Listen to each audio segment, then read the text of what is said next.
And how hungry are the guys to continue this now, having got back in this series, go on and win it? Yeah, obviously it's really important for us to finish off this series. We did brilliantly this week to get ourselves back in it after a disappointing showing at Southampton. So we've got a great opportunity now to win this series. So we want to kick on from last week and build. There's still areas to improve. Just if we can keep doing that, keep looking to improve, I'm sure we'll put in another good performance this week. And because of the performance of the bowlers, competition for bowling places is fierce. Have you ever known it so fierce in this England Test team? Is this the best competition for places in the bowling lineup you've known? Probably is, yeah. I think, for one reason or another, usually you don't have everyone fit or available for selection. So to have as many bowlers as we do available for selection and bowling well, it obviously is important too. So it's healthy competition, but obviously there's going to be some disappointed guys this week. With 3 spots up for grabs, and there's probably 6 or 7 guys who could fill those 3 spaces. So, we're just going to have to... it's a good position to be in because obviously it shows that we've got strength in depth. But I'm sure now we're in a position where we can, having rested guys and guys playing this week, we can now pick our best 3 going into this game wanting to win it. So I presume the best 3 bowlers are going to play. And that could be Jofra Archer. He's been quite forthright in his newspaper column today. How is he and what sort of frame of mind is he in? Is he in the right frame of mind, do you think, to play on Friday? Well, we've not seen much of him because he's obviously been in isolation for a few days. But I'm sure he'll want to play in this game, I'm sure. With it such a crucial game, the series resting on it. Knowing him as I do, I'm sure he'll want to play in it. Obviously, he said about his frame of mind, and that's something that over the next 2 days that he's going to have to sit down with the captain and coach and figure out if he's in the right place to play. And finally, from me, what can you do with all your experience? What advice can you offer him? How can you help him? He's obviously finding it tough with the spotlight on him as it is. Yeah, well, I think that can be, it's always something that can be difficult for guys coming into the international setup because I think the scrutiny is very different. You do feel more under the spotlight. And it's just finding coping methods, I think, for that. Finding ways of dealing with the extra attention. I was fortunate when I came into the England team, there was no social media, believe it or not, back then. But the ways that people can get their opinions out there, it's quite visible. So it's just finding methods as a player to deal with that. And I think using the team around him as well, so whether that's family, friends, management, and obviously the players and coaches here, I think it's important that everyone does that, not just Jofra. I think I can deal with it a lot better now than a few years ago. I think looking at the bigger picture, I want to be around when we go to Australia for the next Ashes. So I think to be able to do that, we've probably got to do things slightly differently. Certainly I have to do things slightly differently, and it might mean missing the odd game here and there to make sure that I'm in the best possible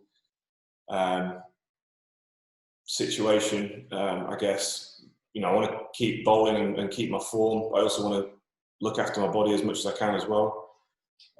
So I might have to do things a little bit differently going forward. But I'm a bit more open to it now than I was, say, 10 years ago. Would you also, just how high is the ceiling for Ben? How good can he be and how good can he get?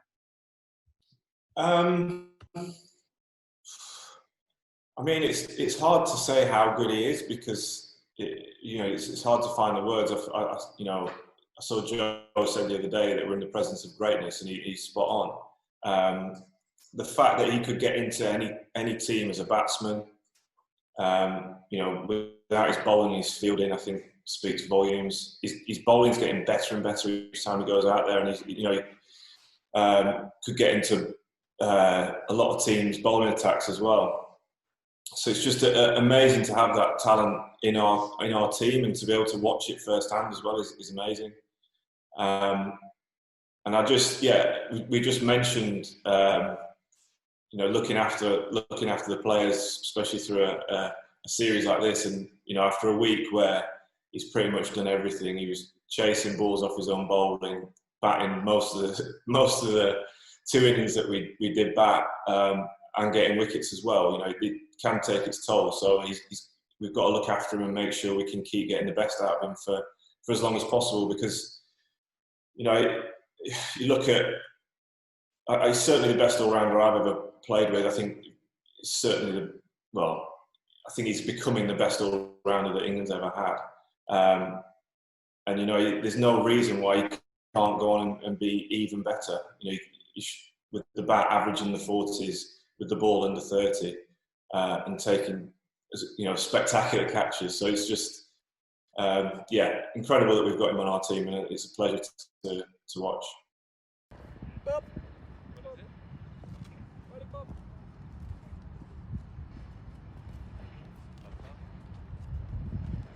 Oh, real nice Burnsy, real nice Burnsy.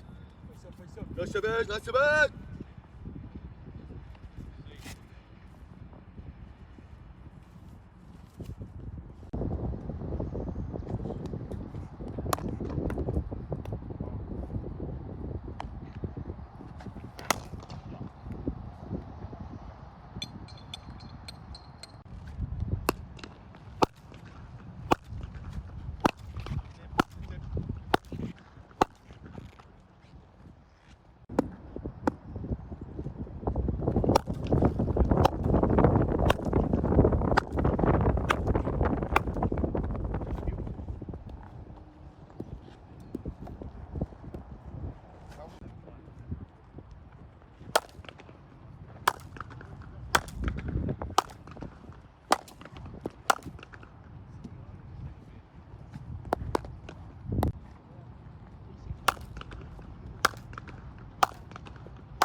Look at the light.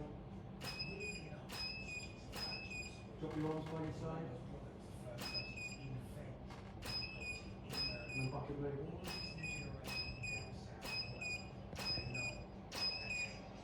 Come on, look at them.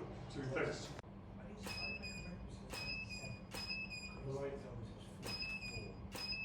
Right, we'll get the back. Should we do please? Yeah. So what the idea I had was that it was going to be slightly. What's the riff? Look up at the light, Stacey. Come back at me.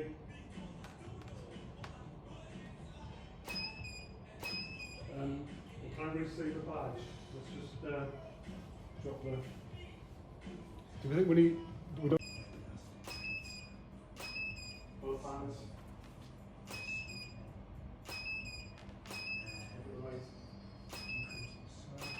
Is there anything different on the other side of the back? Right. Just close to the side there, with me. What do you want me? How you want me to stand? Both my side. Face. Haven't done this one in a while. Cover the legs. Right, drop the ball. As you are, with the bat. Just twist sideways. Same again. switch, straight.